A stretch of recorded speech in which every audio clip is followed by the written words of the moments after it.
So it's Saturday. It's the weekend of my birthday. My birth was on the 20th, but whatever. We're going to a car show called Radwood. Radwood is cars from 1980 to 1999. Remember the cars that when you were in high school, you're like, this is a pile of shit. Nobody's ever going to want it. And you threw it away. And now there's a car show for it. But we're taking the Miata.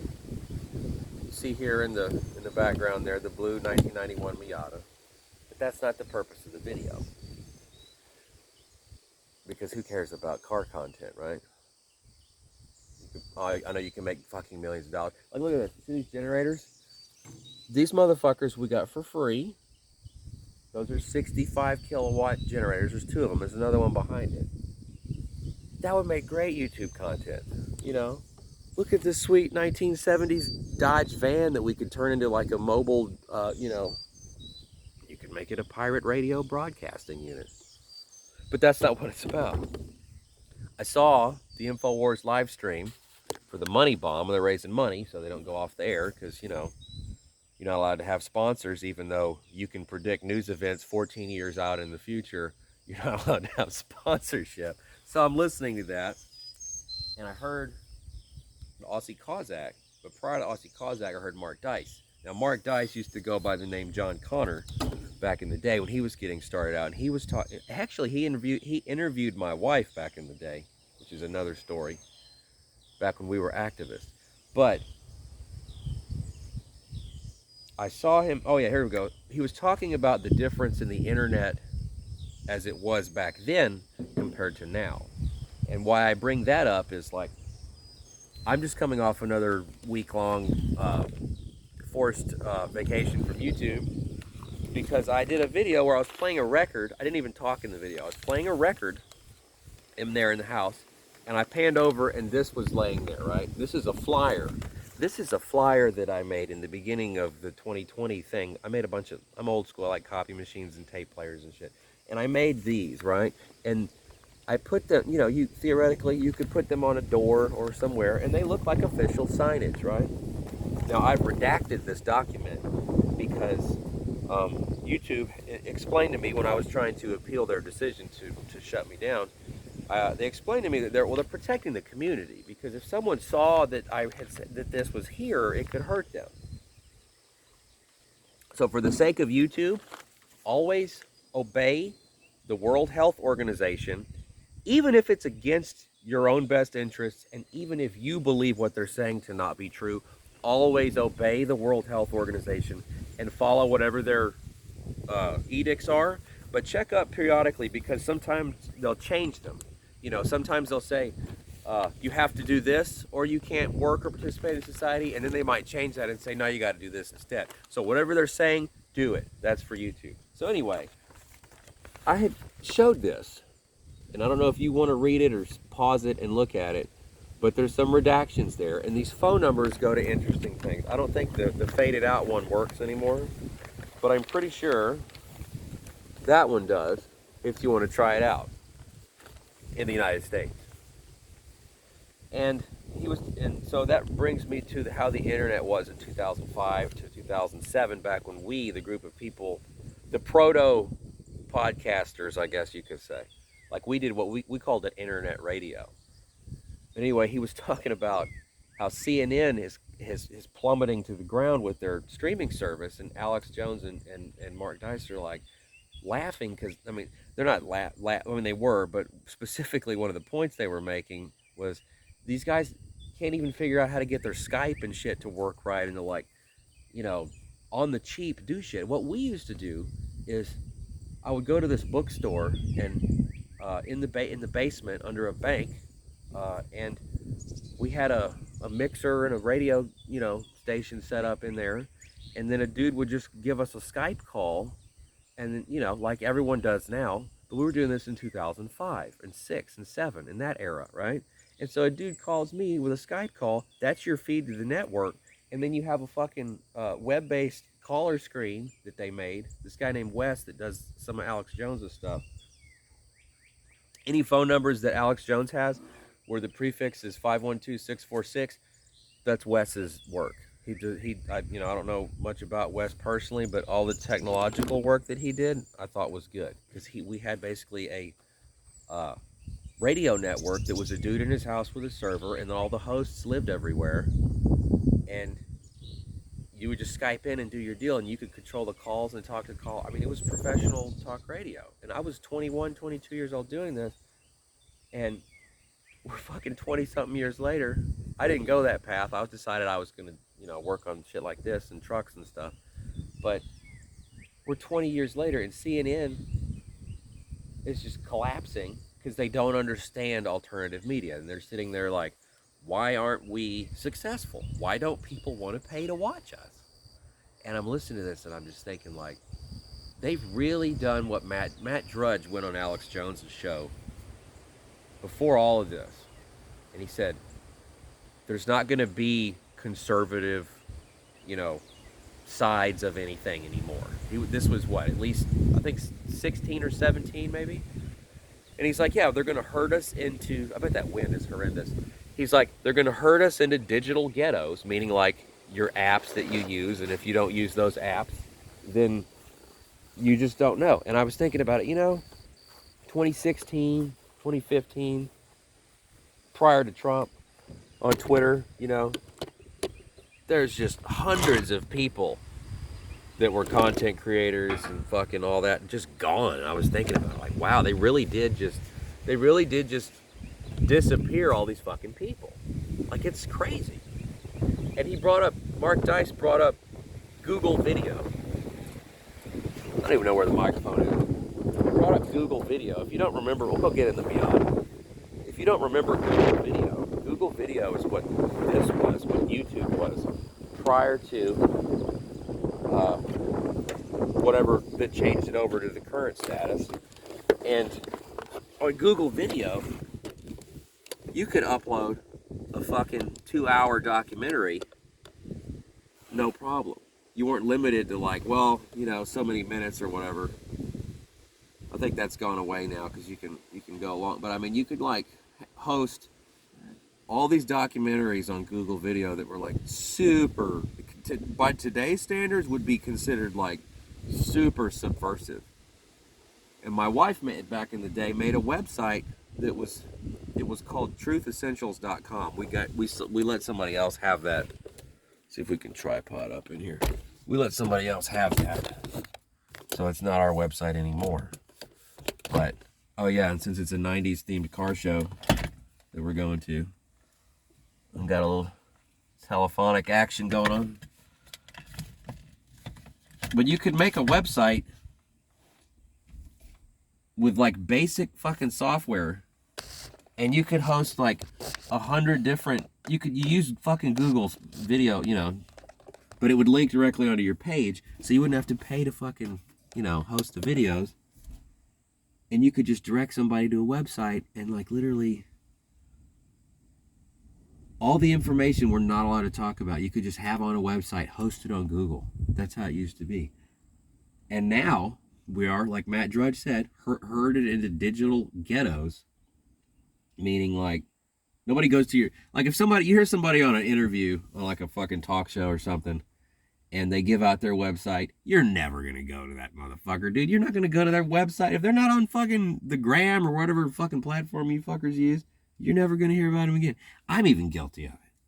Somebody's like, go to suchandsuch.com, and there's everything you need to know how to fucking do everything that you've ever wanted to do and solve all your fucking problems. And it's not even free. We'll pay you to go there. And you're like, but motherfucker, I got to write it down? No, you're not going to go. And that is the digital ghettos we've been herded into. And I just can't believe that we have let them do this. I really can't. But anyway, we're going to take the Miata to a car show and see. There's another car show that we went to yesterday called the Lone Star Roundup that I've gone to every year. I've taken my car since 2010 when I built my other car, the Rat Rod. But this, COVID killed that. We went to it yesterday. We didn't take our car. And the crowd was way small because I'm sure less people came since it's, it's going to cost you in some states, diesel is like over $5. My buddy Tim Casey is a vendor there. Their company's called Speed Cult. I don't remember if I mentioned that in this video or the previous one, but yeah, it's called Speed Cult. They came there from Michigan. They said diesel was like $5.40 in some states, dude. That's fucking retarded. Or $5.39 or something like that. So I'm sure a lot less people came because of that shit. And we're gonna go to this other car show that's been canceled and rescheduled. Everything's been scheduled for this weekend. It's like you haven't done anything, any of the events you want to do for 2.5 years. And everybody that organizes them is like, well, let's not check and see what else is going on this weekend. Let's just schedule our car show the same weekend as the other biggest car show. It's like everybody post 2020 is just like incompetent, or like they didn't update any of their fucking websites, bro. You're gonna have a car show. The one we're going to is at the Formula One track. It's at the Formula One track. The Formula One track. COTA, where they have giant concerts, and Formula One. And you would think if you had a car show at a smaller venue and then you went to a bigger venue, the Formula One track, that you would update your website and say, hey, if more cars want to come, because we're at the fucking Formula One track, you might want to, you might want to register your car. Go ahead and register. They didn't even do that. It's like it's like the no one working anywhere thing. I went to my hometown that I grew up in. Well, my hometown's Houston, but like where I live from like second grade up until graduation of high school, Dripping Springs, Texas. I went out there to go to I was working out there. Strangely enough, I was working on a road called Nutty Brown Road, where there once was it used to be a Western wear store, and then it was a restaurant, and then it became an amphitheater. And then, that's what I remember it being from before. And now that's sold out to the grocery store, to HEB, so that's gone. So it's literally like everything that I remember is gone. So I'm like, well, I'll go to the Dairy Queen. At least that's still there. I remember the Dairy Queen. I remember that red Suburban over there. I don't know if you can see it. Oh, that red Suburban over there, that was my mom's.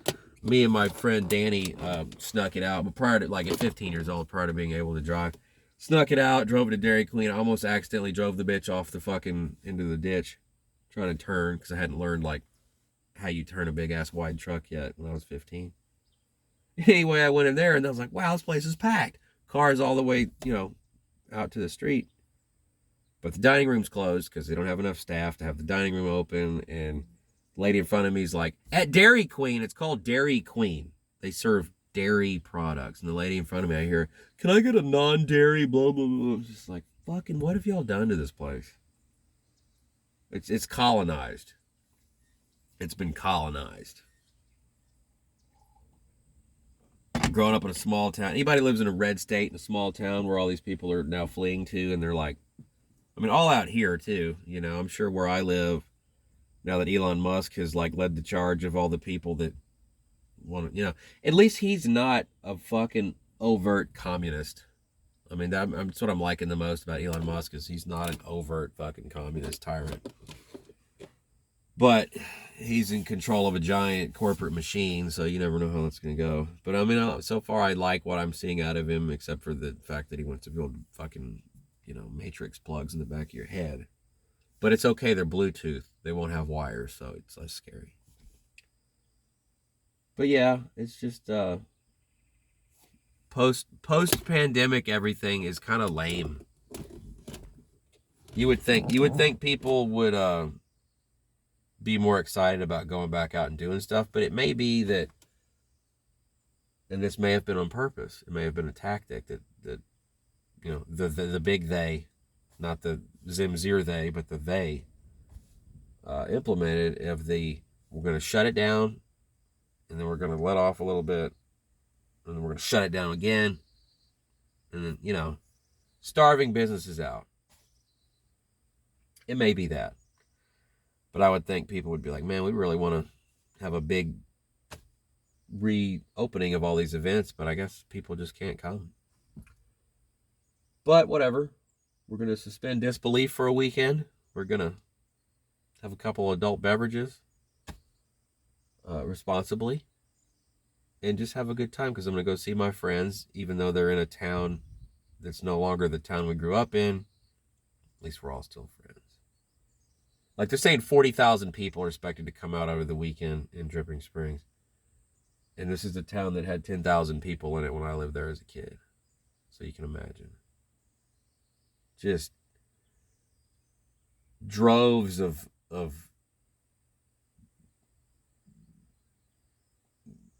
Californians, I guess. I'm not disparaging Californians. I'm just saying, like, for the most part, I think that's who moved there. Because I think that's who could afford to move there. While we're on that topic, the home prices are fucking retarded. Like, purely anecdotal, but we sold a house in Austin a few years ago that we had bought for like $150 something thousand, and now I think they have it listed at like $450, and the house isn't any different.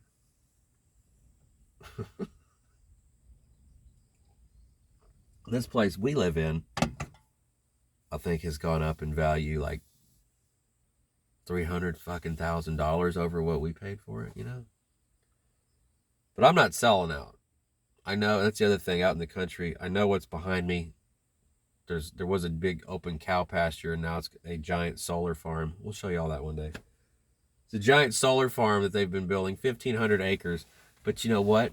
And I'm getting suspicious, and I think it's kind of funny if so. They've installed everything but the panels. So they have, I don't know if you've ever paid attention to like commercial solar farms, but they have big long rows of a fixture that's on it's like a window regulator almost, where it's got like a geared wheel and a motor, you know, and it turns it like it positions the panels. So there's these long pipes, and they're all in piles that are driven into the ground. So for the past fucking year almost, we've been listening to pile driving, which basically is like a jackhammer hammering a giant nail into the ground all day. Just, and they're all GPS located, you know. I mean, it's pretty cool how they make it. I just wish they weren't making it right up my ass right here. But there's no panels yet. They've installed this giant, they gave some land to the power co-op from Austin or whatever. So they built a giant, it looks like some fucking freaky shit with like all these big weird things that no one knows what they are, you know, with, you know, it's this big scary electrical substation looking shit. But there's no panels. And I'm like, I wonder if they can't get the fucking solar panels. I wonder if they spent, you know, like they bought out several people's property and, you know, built this giant ugly monstrosity. And if they can't get the actual solar panels, like if they just like spent like fucking hundreds of millions of dollars to build this giant fucking solar farm and they can't get the panels, dude, it's gonna be so good. But anyway, this weekend I'm gonna make the best of it, even though, oh, Carl's in the hospital. Y'all don't know Carl, I don't think so, but Carlito, one of our cats, he's got a urethral blockage. But the point of the story is, I found his ass under the barn over here. We drug him out, took him to the fucking vet, and he's gonna make it. So that's a positive for me, because the fucking Carl was about to ruin the whole weekend, bro. Every event I go to has been scheduled for this weekend. Work like 60 something hours every week, ever since the pandemic almost. Because like y'all won't stop ordering shit, so we have to fix all the trucks that bring it.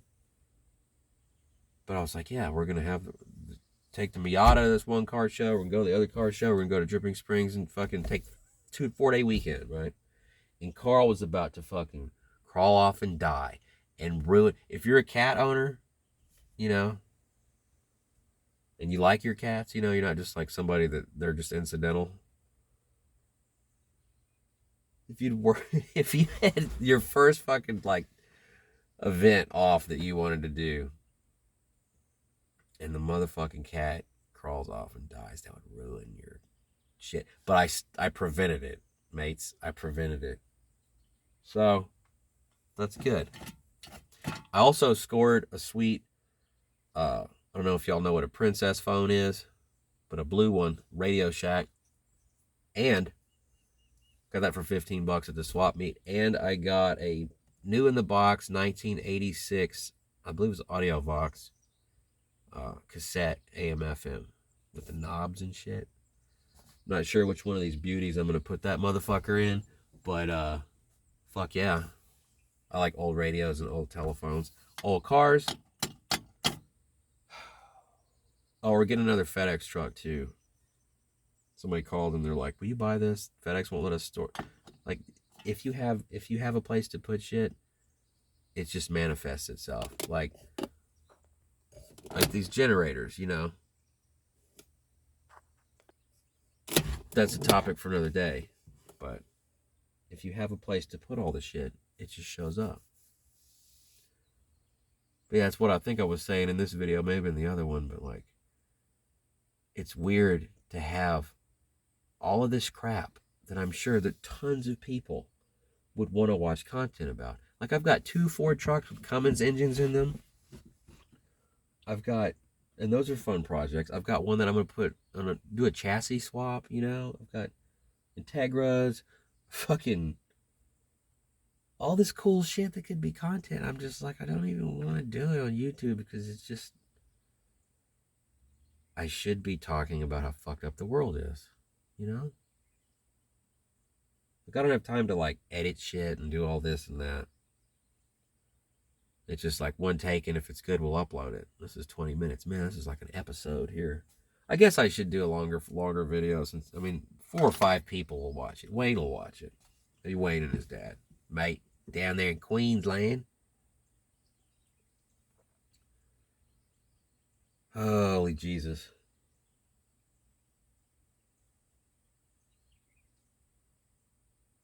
Well, anyway, if you watch this far,